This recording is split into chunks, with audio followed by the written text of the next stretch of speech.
हाँ तो नमस्कार मेरे प्यारे साथियों। आइए आज हम आपको इस वीडियो में 20 फरवरी के लिए सामाजिक विज्ञान का ऑब्जेक्टिव क्वेश्चन को बताएंगे जो कि आपके पेपर में कल आने वाला है। तो चलिए बिना देरी के जो है वीडियो को स्टार्ट करते हैं। तो आपका पहला प्रश्न है कि भारत में वित्तीय वर्ष होता है तो 1 अप्रैल से लेकर के 31 मार्च तक। ऑप्शन सी जो है इसका सही उत्तर हो जाएगा। इसके बाद आपका दूसरा प्रश्न है कि बृहद क्षेत्र में जल की उपस्थिति के कारण ही पृथ्वी को कहते हैं तो पृथ्वी को नीला ग्रह कहते हैं। ऑप्शन बी जो है इसका सही उत्तर हो जाएगा। इसके बाद आपका अगला प्रश्न है कि सूचना का अधिकार अधिनियम कानून कब लागू हुआ तो 2005 में। ऑप्शन बी जो है इसका सही उत्तर हो जाएगा। इसके बाद आपका अगला प्रश्न है कि वर्तमान में नेपाल की शासन प्रणाली क्या है तो वर्तमान में नेपाल की जो शासन प्रणाली है वह आपका लोकतंत्र है। क्या है? लोकतंत्र है। ऑप्शन ए जो है इसका सही उत्तर हो जाएगा। इसके बाद आपका अगला प्रश्न है कि राजनीतिक दलों की मान्यता और उसका चिन्ह किसके द्वारा प्रदान किया जाता है तो यह किया जाता है निर्वाचन आयोग द्वारा। ऑप्शन सी जो है इसका सही उत्तर हो जाएगा। इसके बाद आपका अगला प्रश्न है कि भारतीय संविधान के अनुच्छेद 19 में देश के सभी नागरिकों को कौन सा मूल अधिकार जो है वह दिया गया है तो स्वतंत्रता का मूल अधिकार दिया गया है। ऑप्शन ए जो है इसका सही उत्तर हो जाएगा। इसके बाद आपका अगला प्रश्न है मेरे प्यारे साथियों कि टीपू सुल्तान शासक थे तो टीपू सुल्तान जो है यह मैसूर के शासक थे। ऑप्शन ए जो है इसका सही उत्तर हो जाएगा। इसके बाद आपका अगला प्रश्न है कि जलियांवाला बाग हत्याकांड कब हुआ 13 अप्रैल 1919 ईस्वी को। ऑप्शन ए जो है इसका सही उत्तर हो जाएगा। इसके बाद आपका अगला प्रश्न है कि निम्नलिखित नदियों में से किसे बिहार का शोक कहा जाता है तो कोसी नदी को बिहार का शोक नदी कहा जाता है। ऑप्शन सी जो है इसका सही उत्तर हो जाएगा। इसके बाद आपका अगला प्रश्न है मेरे प्यारे साथियों कि सिखों के 10वें और अंतिम गुरु श्री गोविंद सिंह का जन्म है ना बिहार के किस नगर में हुआ था तो पटना में हुआ था। ऑप्शन सी जो है इसका सही उत्तर हो जाएगा। इसके बाद आपका अगला प्रश्न है कि अंकोरवाट के मंदिर का निर्माण किस शासक के द्वारा करवाया गया तो यह जो है सूर्यवर्मन द्वितीय के द्वारा करवाया गया था। ऑप्शन ए जो है इसका सही उत्तर हो जाएगा। इसके बाद आपका अगला प्रश्न है कि पंचायती राज व्यवस्था सर्वप्रथम किस राज्य में लागू किया गया तो यह जो है मेरे प्यारे साथियों राजस्थान में लागू किया गया। ऑप्शन ए जो है इसका सही उत्तर हो जाएगा। इसके बाद आपका अगला प्रश्न है मेरे प्यारे साथियों कि योजना आयोग को भंग कर कौन सा आयोग बना तो योजना आयोग को भंग करके जो है नीति आयोग बना था। ऑप्शन ए जो है इसका सही उत्तर हो जाएगा।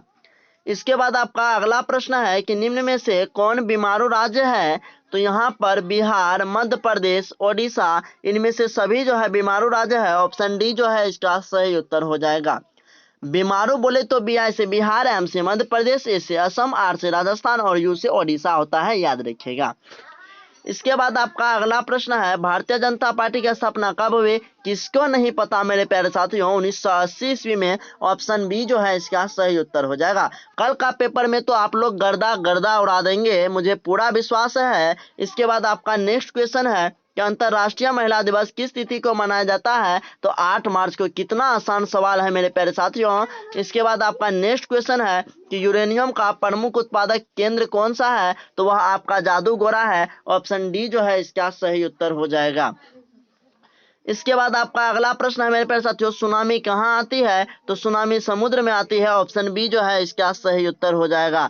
इसके बाद आपका अगला प्रश्न है कि लोकतंत्र की सफलता निर्भर करती है तो लोकतंत्र की सफलता जो है यह नागरिकों की विवेकपूर्ण सहभागिता पर निर्भर करती है। ऑप्शन सी जो है इसका सही उत्तर हो जाएगा। इसके बाद आपका अगला प्रश्न है कि किसने कहा बिहार के विकास के बिना भारत का विकास संभव नहीं है तो ये हमारे भारत का मिसाइल मैन कहा था डॉक्टर एपीजे अब्दुल कलाम ने। ऑप्शन ए जो है इसका सही उत्तर हो जाएगा, है ना, याद रखिएगा। इसके बाद आपका अगला प्रश्न है कि बोलीविया में जनसंघर्ष का मुख्य कारण था पानी की कीमत में 4 गुना वृद्धि। ऑप्शन ए क्या हो जाएगा सही उत्तर हो जाएगा, याद रखिएगा। नेक्स्ट क्वेश्चन है कि भारत का राष्ट्रीय पक्षी क्या है मोर है और इसको मयूर भी बोला जाता है। ऑप्शन सी इसका सही उत्तर हो जाएगा। ऐसे ही आसान आसान सवाल आपको कल पेपर में देखने को मिलेंगे मेरे प्यारे साथियों। आप एग्जाम में बिल्कुल भी टेंशन नहीं लीजिए, बहुत गर्दा गर्दा उड़ा देंगे आप लोग कल के पेपर में। इसके बाद आपका अगला प्रश्न है मेरे प्यारे साथियों कि संजय गांधी जैविक उद्यान किस नगर में स्थित है तो पटना में स्थित है। ऑप्शन डी जो है इसका सही उत्तर हो जाएगा। इसके बाद आपका अगला प्रश्न है मेरे प्यारे साथियों, वेदों की ओर लौटो का नारा किसने दिया था? तो स्वामी दयानंद सरस्वती ने दिया था। ऑप्शन सी जो है इसका सही उत्तर हो जाएगा। इसके बाद आपका अगला प्रश्न है कि गुटेनबर्ग का जन्म हुआ था जर्मनी में। ऑप्शन बी जो है इसका सही उत्तर हो जाएगा। इसके बाद एक और हस्ती का जन्म हुआ था जर्मनी में, वो है कार्ल मार्क्स, है ना, उसका भी जन्म जो है जर्मनी में हुआ था। इसके बाद आपका अगला प्रश्न है कि सांप्रदायिक राजनीति आधारित होती है, तो सांप्रदायिक राजनीति किस पर आधारित होती है? या धर्म पर आधारित होती है। ऑप्शन ए जो है इसका सही उत्तर हो जाएगा। इसके बाद आपका अगला प्रश्न है कि निम्नलिखित उद्योगों में से कौन सी कृषि पर आधारित नहीं है? तो यहाँ पर मेरे प्यारे साथियों सीमेंट उद्योग जो है या तो कृषि पर आधारित नहीं है। ऑप्शन बी इसका क्या हो जाएगा? सही उत्तर हो जाएगा। इसके बाद आपका अगला प्रश्न है मेरे प्यारे साथियों कि वार एंड पीस किसकी रचना है? तो यह लियो टोल्स्टॉय की रचना है। ऑप्शन बी जो है इसका सही उत्तर हो जाएगा। इसके बाद कार्ल मार्क्स की रचना है दास कैपिटल, जो 1867 ईस्वी में प्रकाशित हुआ और इसे समाजवादियों का बाइबिल भी कहा जाता है। याद रखिएगा, कल के पेपर में ये आपको देखने को मिलेगा।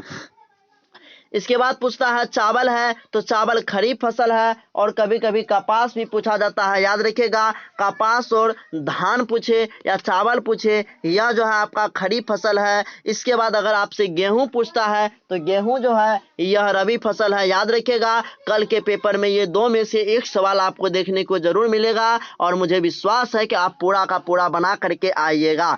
इसके बाद आपका अगला प्रश्न है मेरे प्यारे साथियों, नई आर्थिक नीति में किसे सम्मिलित नहीं किया गया है? तो देखिए मेरे प्यारे साथियों, उदारीकरण, वैश्वीकरण और एक होता है निजीकरण, इन तीनों को शामिल किया गया है। लेकिन नियंत्रित अर्थव्यवस्था जो है इसको शामिल नहीं किया गया है। तो ऑप्शन ए जो है इसका बिल्कुल सही उत्तर हो जाएगा। इसके बाद आपका अगला प्रश्न है मेरे प्यारे साथियों, सौर ऊर्जा निम्नलिखित में से कौन सा संसाधन है? देखिए, सौर ऊर्जा यानी कि जिसका इस्तेमाल हम एक बार करने के बाद दोबारा भी उसका इस्तेमाल कर सकते हैं, उसी को हम कहते हैं क्या? नवीकरणीय संसाधन। ऑप्शन बी इसका सही उत्तर हो जाएगा। सौर ऊर्जा जो है यह नवीकरणीय संसाधन है। आज अगर हम इसका इस्तेमाल किए हैं तो कल भी करेंगे, यानी कि करते रहेंगे, है ना, तो याद रखिएगा। इसके बाद आपका नेक्स्ट क्वेश्चन है मेरे प्यारे साथियों कि WTO है ना, यानी कि विश्व व्यापार संगठन की स्थापना किस वर्ष की गई? तो 1995 ईस्वी में। ऑप्शन ए जो है इसका सही उत्तर हो जाएगा। इसके बाद पूछता है आपसे परीक्षा में कि विश्व व्यापार संगठन का मुख्यालय जो है वो कहाँ है? तो वह आपका जेनेवा में है। याद रखिएगा, कल के पेपर में आपको ये देखने को मिलेगा। इसके बाद आपका नेक्स्ट क्वेश्चन है मेरे प्यारे साथियों कि Tata iron and steel company की स्थापना की गई? तो 1907 ईस्वी में। ऑप्शन बी जो है इसका बिल्कुल सही उत्तर हो जाएगा। इसके बाद आपका अगला प्रश्न है, किसने कहा संसाधन होते नहीं बनते हैं? है ना, जिमरमैन ने। ऑप्शन ए जो है इसका सही उत्तर हो जाएगा। कितना बहुआ टाइप सवाल है मेरे प्यारे साथियों, ऐसे ही बहुआ टाइप सवाल आपको कल पेपर में देखने को मिलेगा और आपका ऑब्जेक्टिव 40 में 40 सही होगा। मैं इसकी पूरी गारंटी लेता हूं। आप लोग बस हम जो आज वीडियो अपलोड कर रहे हैं वो सभी वीडियो को आप लोग देख लीजिएगा। इसके बाद आपका अगला प्रश्न है मेरे प्यारे साथियों कि इनमें से कौन सा संस्थागत वित्त का साधन है? तो यहाँ पर व्यवसायिक बैंक जो है यह एक संस्थागत वित्त का साधन है। ऑप्शन सी इसका बिल्कुल सही उत्तर हो जाएगा। इसके बाद आपका अगला प्रश्न है मेरे प्यारे साथियों कि राष्ट्रीय विकास परिषद का गठन कब हुआ था? तो 1952 ईस्वी में जो है मेरे प्यारे साथियों, है ना, राष्ट्रीय विकास परिषद का गठन हुआ था, है ना। ऑप्शन सी जो है इसका सही उत्तर हो जाएगा। राष्ट्रीय विकास परिषद का गठन 1952 ईस्वी में हुआ था। याद रखिएगा। इसके बाद आपका अगला प्रश्न है मेरे प्यारे साथियों कि सविनय अवज्ञा आंदोलन किस यात्रा से शुरू हुआ? तो सविनय अवज्ञा आंदोलन जो है यह 1930 ईस्वी में दांडी यात्रा से शुरू हुआ। ऑप्शन सी जो है इसका बिल्कुल सही उत्तर हो जाएगा। इसके बाद आपका अगला प्रश्न है मेरे प्यारे साथियों कि निम्न में से किसको प्राथमिक क्षेत्र कहा जाता है? तो कृषि क्षेत्र को जो है प्राथमिक क्षेत्र कहा जाता है। ऑप्शन बी जो है इसका सही उत्तर हो जाएगा। इसके बाद आपका नेक्स्ट क्वेश्चन है कि प्राथमिक ऊर्जा का उदाहरण कौन सा नहीं है? तो यहाँ पर मेरे प्यारे साथियों कोयला, पेट्रोलियम, प्राकृतिक गैस, ये सभी जो है प्राथमिक ऊर्जा का स्रोत है, उदाहरण है। लेकिन यहाँ पर विद्युत ऊर्जा जो है यह प्राथमिक ऊर्जा का उदाहरण नहीं है तो ऑप्शन बी इसका बिल्कुल सही उत्तर हो जाएगा। याद रखिएगा। इसके बाद आपका लास्ट प्रश्न है मेरे प्यारे साथियों, संचार का सबसे लोकप्रिय साधन है तो सार्वजनिक टेलीफोन। अगर आपसे पूछता है कि संचार का सबसे लोकप्रिय साधन वर्तमान में पूछता है तो मोबाइल फोन हो जाएगा। याद रखिएगा। फिलहाल ऑप्शन ए जो है इसका सही उत्तर हो जाएगा। और ये वीडियो कैसा लगा कमेंट बॉक्स में जरूर बताइएगा। मुझे आशा है आपको ये वीडियो बहुत ही अच्छा लगा और कल के पेपर में यहाँ से प्रश्न आपको देखने को मिलेंगे। धन्यवाद जी अंत तक जुड़े रहने के लिए। आप वीडियो अच्छा लगा तो प्लीज़ वीडियो को लाइक कर दीजिए, अपने दोस्तों में शेयर कर दीजिए। साथ ही अगर आपने अभी तक इस चैनल को सब्सक्राइब नहीं किए हैं तो आप सभी जल्दी से इस चैनल को जो है सब्सक्राइब कर दीजिए। और सब्सक्राइब कर लिए तो इसके लिए आपको हृदय की गहराइयों से प्रेम पूर्वक धन्यवाद।